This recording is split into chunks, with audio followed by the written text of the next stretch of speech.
ভাবময়ী রসময়ী শ্রী গৌর গোবিন্দের রূপের বর্ণনা না কি করে আমার এই পাপ রসনাই করা সম্ভব?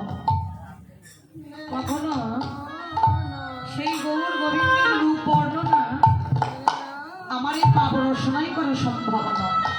তবে আপনারা মদভক্ত, ভক্তের কৃপা হলে হয়তো আমার এই পাপ রসনায় যত কিঞ্চিত মাত্র প্রকাশ হতে পারে, এর বেশি না। তবে হয়তো এর মাঝে কথায় রসাভাস হবে, অনেক ভুল হইবে। নিজ সন্তান নিজ ভক্তি মনে করে সকল অপরাধ ক্ষমা করবে এবং আপনাদের আপন আপন চরণ ধুলি এই অধমের মস্তকে দিয়ে সকলে কৃপা রাখবে, যেন আপনাদের নিকটে কিছু গৌর কথা, কিছু কৃষ্ণ কথা বলতে পারি। শ্রীধাম নবদ্বীপ ধাম শ্রী সচিবানন্দ গৌর সুন্দর বিষ্ণু প্রিয়াজির প্রাণ বধূ, আমাদের গদাধরের প্রাণ বল্লভ। আর এই অনন্ত অনন্ত কোটি জগৎ জীবের একমাত্র আপনার আপন জন, তার মতো আমাদের আপনার আপন জন, স্বজন বান্ধব বন্ধু এই জগতের মুখে কেউ নাই। তিনি হলেন এই জগৎ জীবের প্রাণের প্রাণ, আপনার আপন জন, স্বজন বান্ধব বন্ধু, পিতা মাতা, তিনি আমাদের সব। সেই আপনার আপন পরমাত্মা শ্রীকৃষ্ণ, ঈশ্বর পরম কৃষ্ণ সচিদানন্দ বিগ্রহ, অনাদি আদি গোবিন্দ, সর্ব কারণের কারণ, অর্থাৎ যিনি ঈশ্বর, যিনি শ্রীকৃষ্ণ। তাহলে ঈশ্বর কেন? তার আছে ঈশ্বরত্ব, ঐশ্বর্য। যিনি ঈশ্বর, যিনি ভগবান, ভগবানের আছে কিন্তু ভগবত্ব, ঈশ্বরের আছে ঈশ্বরত্ব। যিনি সর্বশক্তিমান, যার ইশারা ছাড়া একটি বৃক্ষের পাতাও কখনো নড়ে না, যার ইশারাই জগৎ নাচে, তিনি নাচালে নাচে, যার কথাই এই জগৎ নাচে, যার কথাই এই জগৎ চলে। সেই ঈশ্বর ঈশ্বরত্ব ভুলে গেলেন, ভগবান ভগবত্ব ছাড়লেন, ঈশ্বর ঈশ্বরত্ব ভুলে গিয়ে তিনি এই বর্তমান কলি যুগে কলি জীবের কি করলেন? শ্রীধাম নবদ্বীপে শান্তিপুর গ্রামে কি করলেন? নদিয়ায় এসে গৌরাঙ্গ মহাপ্রভু আবির্ভূত হলেন, নিজে পৃথিবীর পক্ষে আবির্ভূত হলেন, নিজে পৃথিবীর পক্ষে আবির্ভূত হলেন। কি নিয়ে? এক অপূর্ব রূপের মাধুরী অঙ্গে ধারণ করলেন। নদী আসলেন কে? গৌরাঙ্গ মহাপ্রভু সোনার মূর্তি ধারণ করলেন। সোনার মানুষ, সোনার মানুষ বলতে জগতে যে সোনা, এই সোনার মানুষ নয়। সোনার মানুষ কি? তিনি হলেন সোনার মানুষ যে এই হরিকথা কৃষ্ণ কথা শ্রবণ করে, হরিকথা কৃষ্ণ কথা শোনে, তিনি হলেন সোনার মানুষ। সেই ভগবান ভক্তভাবকে ধারণ করলেন, ভক্তভাব অঙ্গে ধারণ করে নদিয়ায় এক সোনার মানুষ এসে পৃথিবীর পক্ষে আবির্ভূত হলেন।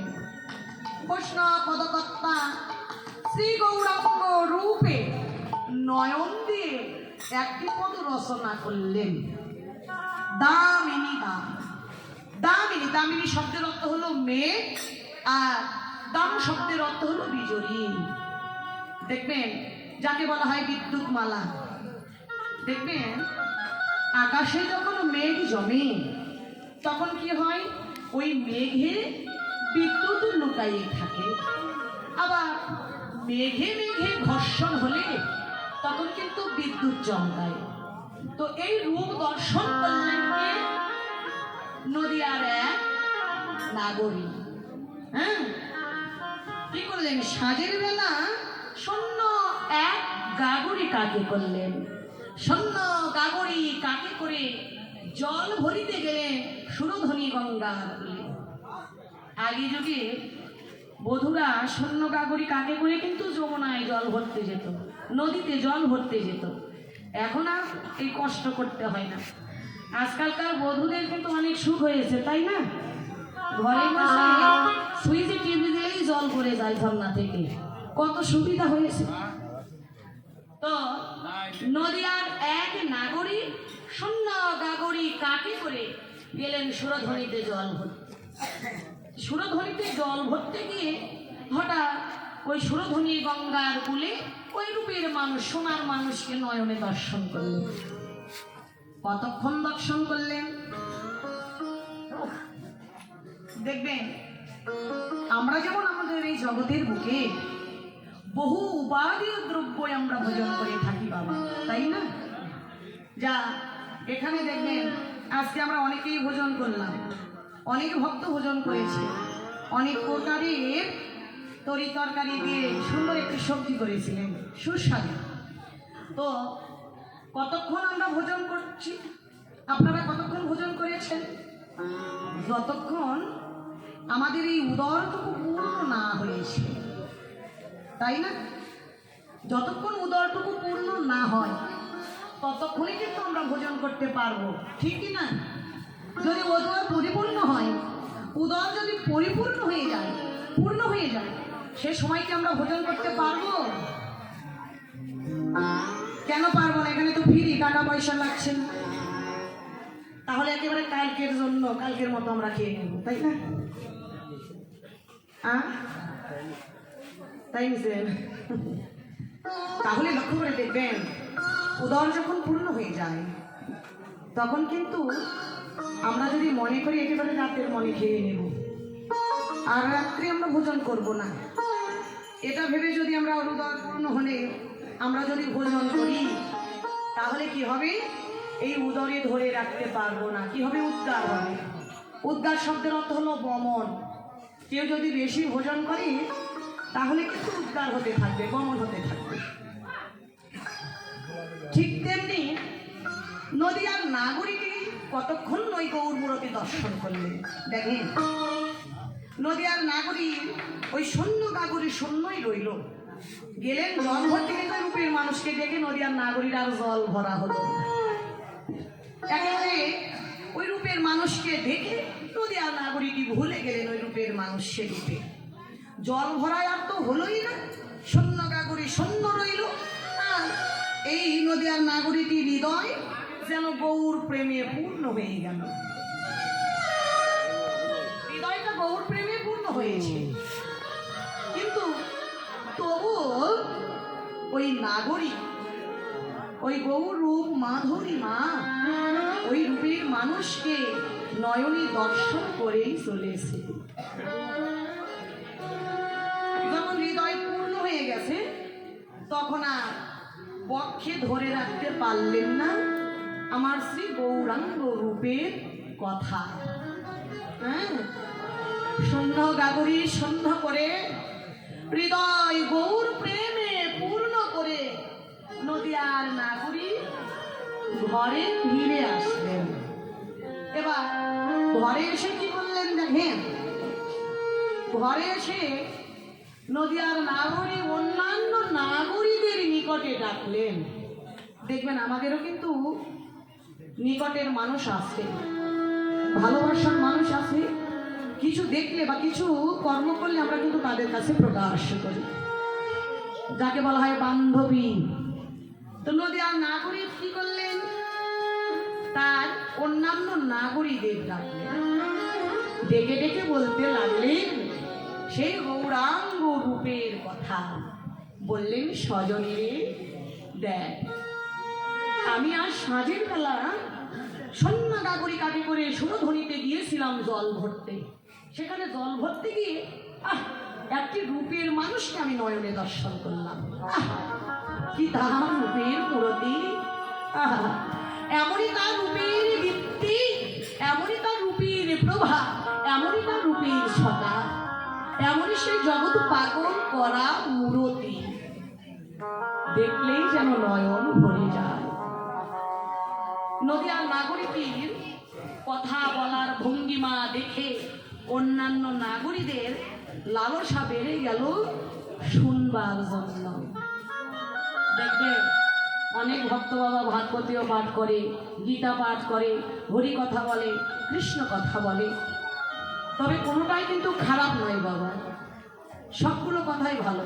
কিন্তু দেখবেন এক একজনের বদনে শুনতে এক এক রকম লাগে।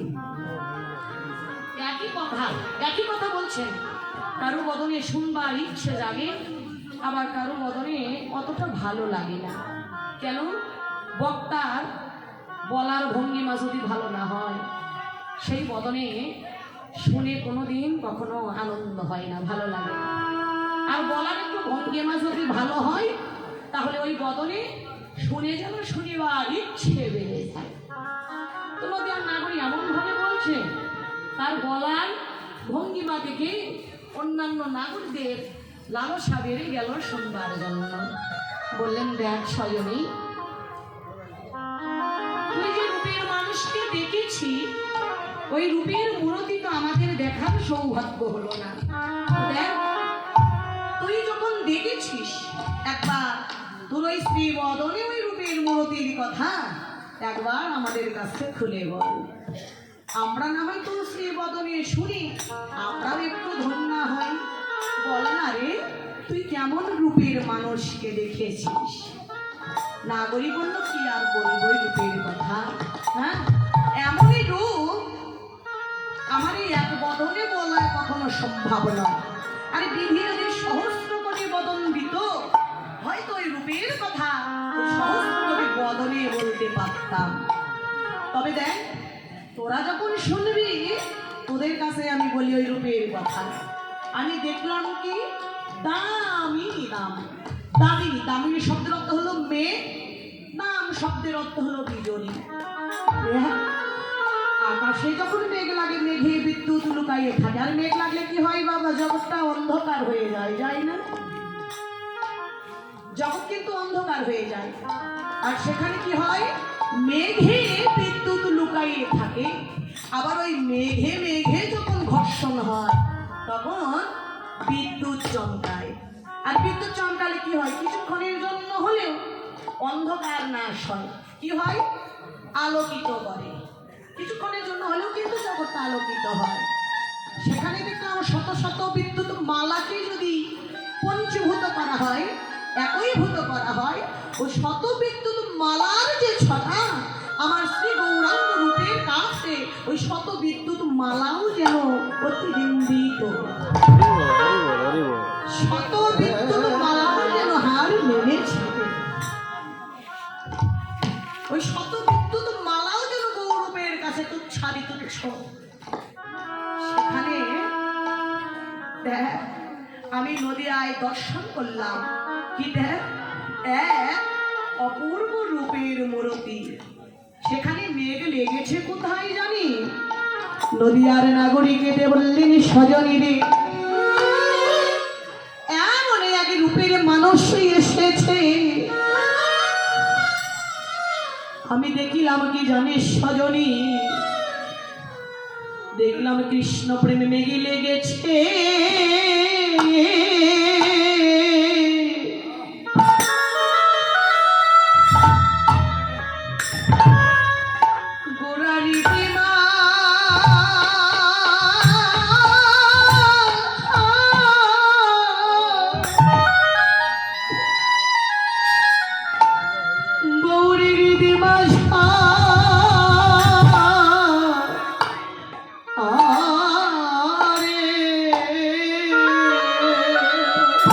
দেখিলাম কৃষ্ণ প্রেম গেলে